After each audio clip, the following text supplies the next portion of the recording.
Assalamualaikum warahmatullahi wabarakatuh. Kalau teman-teman sekalian, di sini saya akan menjelaskan mengenai kebijakan pemberdayaan ekonomi negara Malaysia dan perbandingannya dengan Indonesia. Lebih dahulu saya akan membahas sedikit mengenai negara Malaysia. Jadi, Malaysia adalah sebuah negara di Asia Tenggara yang terletak di antara Thailand dan berbatasan langsung dengan Singapura. Malaysia memiliki dua wilayah utama, yaitu Semenanjung Malaysia dan Malaysia Timur yang berbatasan langsung dengan Pulau Kalimantan. Nah, adapun ibu kota dari Malaysia yaitu Kuala Lumpur, mata uangnya yaitu ringgit Malaysia, dan populasinya sebanyak 34,2 juta penduduk. Nah, kita membahas kebijakan pemberdayaan ekonomi Malaysia dan Indonesia. Yang pertama yaitu ada yang namanya program transformasi ekonomi atau Economic Transformation Program di Malaysia, yang mana program ini berfokus pada rancangan pertumbuhan ekonomi Malaysia melalui investasi dan sektor-sektor kunci seperti teknologi, energi, dan infrastruktur. Kalau kita melihat di Indonesia ada yang namanya PKH atau Program Keluarga Harapan, yang mana program Keluarga Harapan ini adalah bantuan sosial yang diberikan oleh pemerintah untuk keluarga miskin dengan syarat pendidikan anak dan kesehatan. Kemudian kebijakan pemberdayaan ekonomi yang kedua di Malaysia yaitu ada yang namanya BRIM atau Bantuan Rakyat Satu Malaysia. Nah, BRIM ini merupakan program bantuan tunai yang ditujukan kepada keluarga berpendapatan rendah. Program ini memberikan dukungan finansial untuk membantu masyarakat memenuhi kebutuhan dasar sehari-hari seperti makanan dan pendidikan. Sama halnya dengan di Indonesia, yaitu ada yang namanya program BLT atau bantuan langsung tunai. Nah, program BLT ini diberikan pemerintah kepada masyarakat yang membutuhkan, terutama keluarga miskin atau rentan, dan gunanya adalah untuk meringankan beban mereka.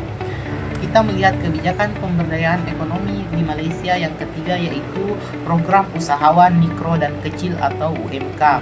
Nah, program ini mendukung usaha mikro dan kecil dengan pelatihan, akses ke pembiayaan, dan bantuan pemasaran dengan fokus pada peningkatan keterampilan manajemen dan teknis, dan program ini bertujuan untuk meningkatkan daya saing kecil di pasar domestik maupun internasional. Sama halnya di Indonesia ada yang namanya program Desa Mandiri. Nah, program Desa Mandiri ini merupakan inisiatif yang bertujuan untuk memberdayakan desa melalui peningkatan infrastruktur dan akses layanan dasar dengan melibatkan masyarakat setempat dalam pengembangan. Program ini berfokus untuk menciptakan kemandirian ekonomi di desa-desa. Kemudian kebijakan yang keempat yaitu program pendidikan vokasi di Malaysia. Nah, program pendidikan vokasi ini bertujuan untuk meningkatkan kualitas pendidikan agar sesuai dengan kebutuhan industri, yang mana pemerintah bekerja sama dengan sektor swasta untuk merancang kurikulum yang relevan sehingga lulusan vokasi ini memiliki keterampilan yang dibutuhkan di pasar kerja. Sama halnya dengan Indonesia ada yang namanya pendidikan dan pelatihan vokasi yang bertujuan untuk meningkatkan kualitas pendidikan yang relevan dan sesuai dengan kebutuhan industri, di mana dengan menyediakan pelatihan keterampilan praktis dan teori yang dibutuhkan untuk memasuki dunia kerja. Program vokasi di Indonesia ini sangat mengurangi tingkat pengangguran di kalangan lulusan muda dan meningkatkan peluang kerja mereka. Nah, ada perbedaan pendekatan antara kebijakan ekonomi di Malaysia dengan Indonesia, yang mana kalau kita lihat dari pendekatan yang dilakukan di Malaysia yaitu pendekatannya terencana dan strategis yang melibatkan kolaborasi dengan memasuki pemangku kepemimpinan atau stakeholder setempat, yang mana di Malaysia itu memastikan kebijakannya itu komprehensif dan terintegrasi, dan pemerintahnya berfokus dengan mengembangkan sektor-sektor kunci untuk mendorong pertumbuhan ekonomi, dan strategi pendekatannya yaitu berinvestasi dalam sektor-sektor strategis dan menciptakan kebijakan jangka panjang yang berorientasi pada pertumbuhan ekonomi.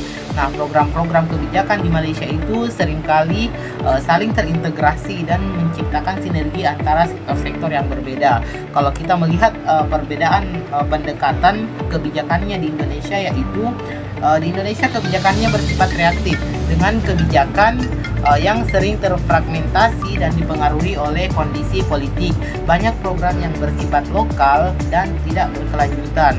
Kalau strategisnya yaitu mengandalkan program bantuan sosial dan pemberdayaan lokal, tetapi kurang terintegrasi dengan baik, di mana kebijakannya lebih berfokus pada penanggulangan masalah segera daripada pengembangan jangka panjang. Nah, dalam pendekatan dan strategi itu ada tantangan dalam pemberdayaan ekonomi di antara kedua belah pihak negara tersebut. Yang pertama kita lihat dari negara Malaysia itu ternyata tantangan utamanya adalah ketersediaan tenaga kerja.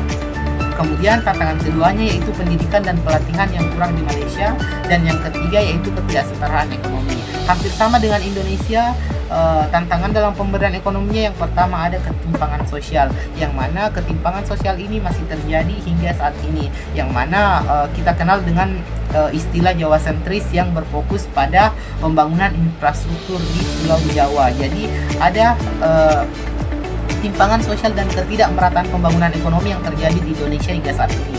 Kemudian yang kedua adalah akses terhadap pendidikan, di mana banyak daerah-daerah terpencil yang masih minim akan akses terhadap pendidikan sendiri. Dan tantangan dalam pemberdayaan ekonomi di Indonesia yang terakhir yaitu korupsi, yang mana korupsi merajalela sehingga sulit akan adanya pertumbuhan ekonomi di Indonesia itu sendiri. Jadi teman-teman sekalian, mungkin itu saja yang sempat saya sampaikan. Lebih dan kurangnya mohon dimaafkan. Assalamualaikum warahmatullahi wabarakatuh.